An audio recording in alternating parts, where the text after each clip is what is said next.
So we all know these. We all know smartphones. Smartphones have changed the world. We talk, we work, and we interact with our friends. But the tremendous success of smartphones also has caused a problem. The problem is that it is forecast that by 2018, we send about 16 exabytes of data through our mobile networks. So an exabyte is a very, very large number, and the number is shown here on that slide. And if I want to illustrate what that means in terms of content, this would equate to about 1.8 million years of high-definition video that you would send through mobile networks every month. An amazing number. Then there's an additional trend that we see is that at the moment, primarily humans talk via the internet. But we will see in the future that we also have objects that are connected to the internet. That's called the Internet of Everything. Everything is connected to the internet. And then an organization, the Worldwide Research Forum, has forecast that by 2020 we have about 1,000 wireless devices per human that are connected to the internet in one way or the other. And in order to achieve all these wireless communications, we use radio waves, microwaves, and they are using a particular part of the electromagnetic spectrum, which is between 0 and 10 gigahertz, and all commercial and military systems work in that limited bandwidth of 0 to 10 gigahertz. And this is very crowded, obviously. Another very important aspect of current mobile communications is that in order to be able to transmit with your smartphone, you need a base station, you need a connection to the internet, and these base stations consume a lot of power. All these mobile networks consume a lot of power, and the entire energy consumption of mobile networks is equivalent to the global air traffic. So an immense problem with energy consumption. So to illustrate that, there's a classical base station here where we have an antenna at the top. And what you see on the right corner here, this green box, this is a diesel generator. And many base stations at the moment are powered by diesel, not only in developing countries, also in developed countries like the UK, where this photograph is taken. So let's move on and see what else can we do in terms of transmitting data. And to do that, one has to take one step back. Say, what can we use to transmit wireless data? So, and that is looking at the entire electromagnetic spectrum. And if you look at that, and we will notice that a little tiny fraction, actually, of the electromagnetic spectrum at the very bottom there is used for our systems. But there is much more than that. There is the infrared spectrum. There's the visible light spectrum, the ultraviolet spectrum, X-rays, gamma rays, and so on. And interestingly, if we compare the visible spectrum, so the light, which is, again, part of the electromagnetic spectrum, this is 10,000 times larger than what we currently use in all our mobile communication systems. So there's a huge pool of resources that are available. So how do we leverage that resource? There's been the light-emitting diode, the LED, that's been around for about many years, 20 years. And in particular, we have the white high-brightness LED we see for about 15 years, entering energy-efficient illumination in the form of LED light bulbs like these. And these LED light bulbs will provide light and illumination, but the vision is that on top of that, they will provide high-speed data communication. And this is enabled by what I've called Li-Fi. The advantages for that, doing that, is that we have a vast amount of unregulated free spectrum in that visible light region. We have a safe spectrum. There's still some issues about health concerns with the microwave waves, but there's clearly no health concern with light, because light, as we all know, has generated life on this planet. And the other very important aspect is if we use light bulbs, light fixtures, we have already an existing infrastructure. These are hooked up to power lines, to power supplies. That exists already. So we don't have to create ever more radio cellular masts. And most importantly, these LED devices are readily available off the shelf. They are commercially available. They cost less than $3.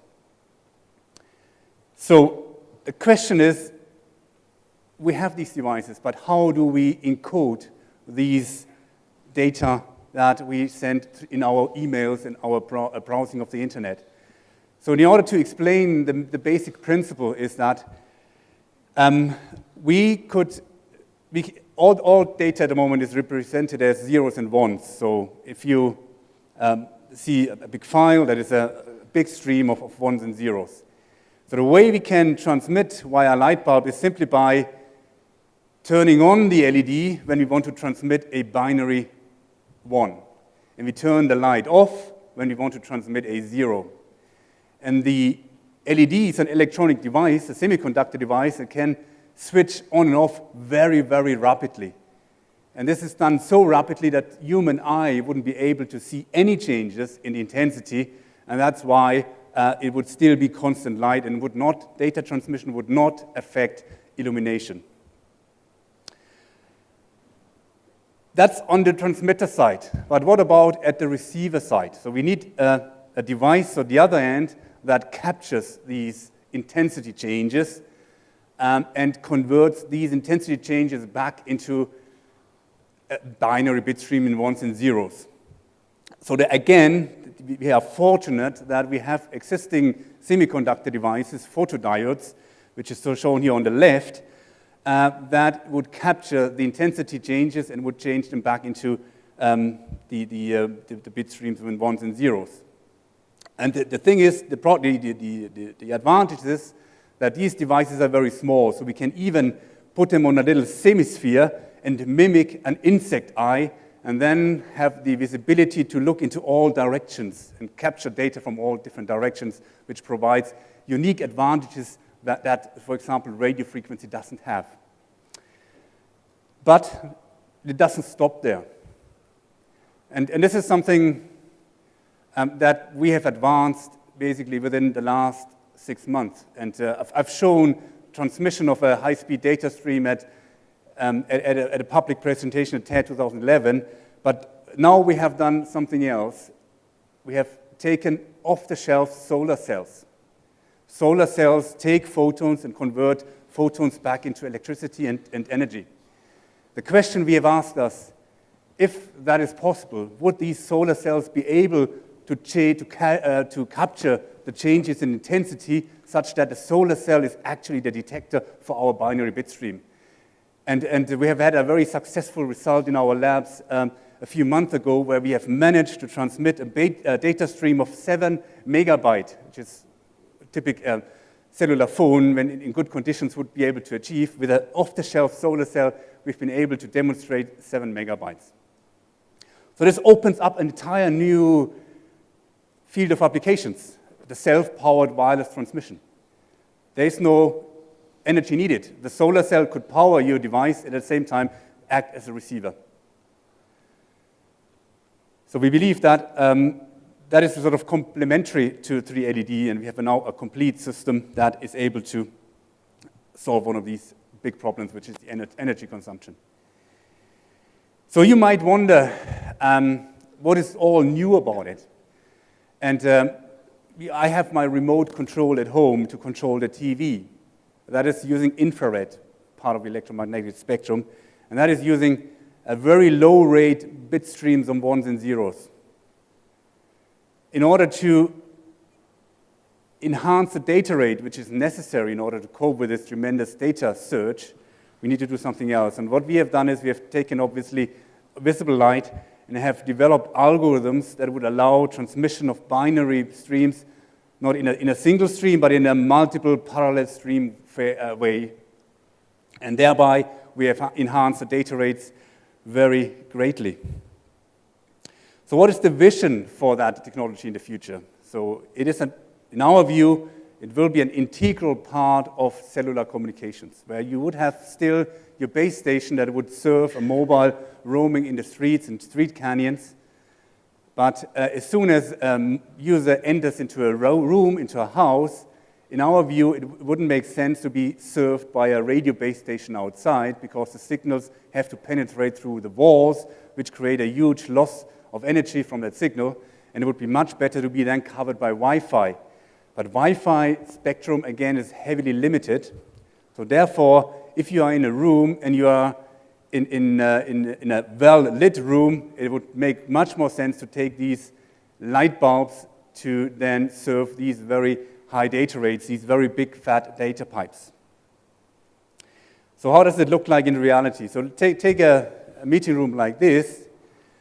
Usually you would have one Wi-Fi router installed in that room, right? That would mean that every single participant in that meeting would have to share the common resource that is provided by that Wi-Fi access point. But now, look at the ceiling. We have multiple light sources at the ceiling, and every light source has a certain limited coverage that falls into a certain seat. So it's therefore possible to have parallel streams of the same, using the same spectrum within that room. So we multiply the number of available transmission resources many times in a room, which is not possible with radio frequency communication. And that boosts what we call the area spectral efficiency, the number of bits you would transmit per unit area. That's one major step change. And the other step change is that, again, a few years ago, we have demonstrated 100 megabit from an ordinary off-the-shelf LED. So we have advanced that capability. We are now able to transmit from a single color LED 4 gigabit per second. That is about 4 times as fast as your sort of state-of-the-art high-end Wi-Fi system. So not only that, the natural question is over what distances. So we have done further experiments and have been able to show that we can transmit 1.1 gigabit over a distance of 10 meters using a single LED of 5 milliwatt, which is almost equivalent to what Wi-Fi uses. The applications that we can envisage with that technology are beyond wireless communications and cellular communications. It is beyond, when we look at the left picture there with a room. There's walls that basically confine a room, and light, as opposed to radio signals, won't be able to penetrate through walls. If I open my laptop, I see at least 15 wireless networks. But it's for sure that light can't go through walls. And therefore, it creates a more secure environment to contain signal and contain secret information. Then if you look at our appliances at home, water kettles, ovens, microwaves, everything has LED indicator lights. And these indicator lights of a device at home could be the gateway to the internet, so to connect these objects to the internet via that single LED in that unit. And as I said, 1.1 gigabit from one single LED is shown in that diagram here. Then we have shopping. We have shopping windows. Shopping windows have LED lights that illuminate the objects. But now we can blend sort of high street shopping with online shopping. These lights that illuminate can provide vital information about specifics of these objects and also what is available in the online store. In addition, and then also can provide vouchers from the store. So it's a new engagement with a customer in front of a window. So you can place your order in front of the window online while you see things. We have city councils are now changing their street lamps from energy inefficient incandescent lights to LED lights. Now we have a rich infrastructure of already existing lamp posts that we can use in order to create our future cellular networks without the need to install more ugly posts and more these expensive lamp posts and radio base stations.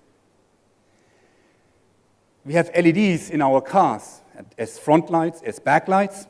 So So we can have systems that allow cars to communicate with each other to prevent accidents. Traffic lights can talk to cars for smart traffic transport systems and transport management systems in crowded cities. Museums. In museums, we have lights that illuminate objects very locally. But these lights can be the gateway to augmented reality, that the lights provide additional information of an object in a museum, a new experience for a customer. We have petrochemical plants, intrinsically safe environments, hospitals where, because of the antenna and the electric spark that could generate explosions, radio frequency communication is often not allowed, but you want to have secure systems that need to have wireless communications, and therefore light would be an ideal example to be used there. It goes further. Underwater communication. Radio frequency signals don't propagate underwater because it's salty, it's conductive. But light propagates underwater, so we could envisage communication systems such that divers can talk to each other with their torch. Remote operated vehicles operating on seabeds to explore new oil resources, new resources, can take pictures of the seabed and at the same time can send them to the other remote operated vehicles or to the surface. And then we have environments like in aircraft cabins, where usually you don't use radio frequency signals or phones. And on the other side, however, there is plenty of lights in an aircraft cabin which can be used to enhance communication in that aircraft and also to save lots of copper, lots of weight in order to make these aircrafts more carbon friendly. These are all the very good, positive advantages we can explore, but there are also misconceptions. And I'd like to address these misconceptions in a few words. There's always the question that people say, can you dim the light? And I need to say that, yes, we can dim the light and still maintain communication, uncompromised communication. Do the lights flicker? The speed at which we change the intensity is orders of magnitude higher than your computer monitor's refresh rate. So it is impossible for human eye to ever see any change in intensity using that technology. Is it for downlink only? First of all, 90% of all traffic is generated in the downlinks from the internet to the user. That's one thing. And we can also, and as I will demonstrate later, use light for the uplink transmission from the device to the light fixture, to the ceiling, using infrared, for example. What about sunlight? Will sunlight disturb and interfere with that system? As I've shown earlier, the way we modulate these data is by intensity changes. Sunlight is a constant sunlight. It's very constant.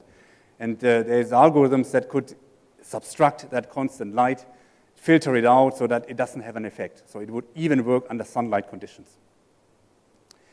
The other very good question that people ask is, what about indoors during daytime when you don't need the lights on? As I said earlier, we can dim lights very aggressively without compromising transmission. And that's the same we can do here. We can dim the lights to the levels that they appear off, while there still be photons emitted that are sufficient to maintain communication links. So even with lights that are sort of shut off for the human eye, it's still possible to transmit data.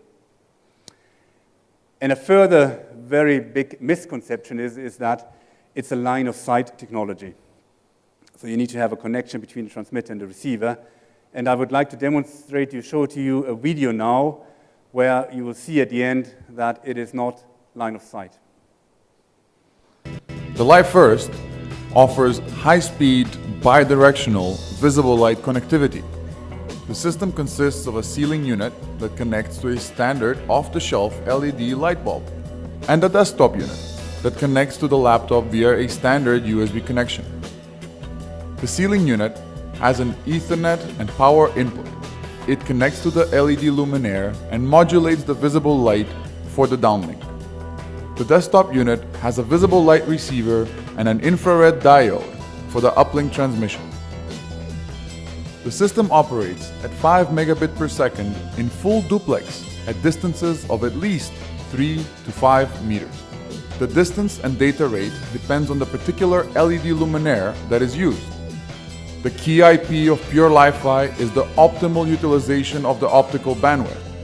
The sensitivity of the desktop unit means that the system functions with direct or indirect light. This sensitivity means we can dim the light to very low levels without greatly affecting the performance of our system. As you can see, the system is still transmitting at high speeds and streaming the video. I hope you've seen that with the turned light, it was still transmitting that high-definition video to that laptop. So we believe that with Li-Fi technology, we are at an important junction that would allow us to create and maintain the tremendous increase of data rates that we all need with our new services, with the emerging internet of everything, so that we create a safer, a greener, and a smarter environment. Thank you very much.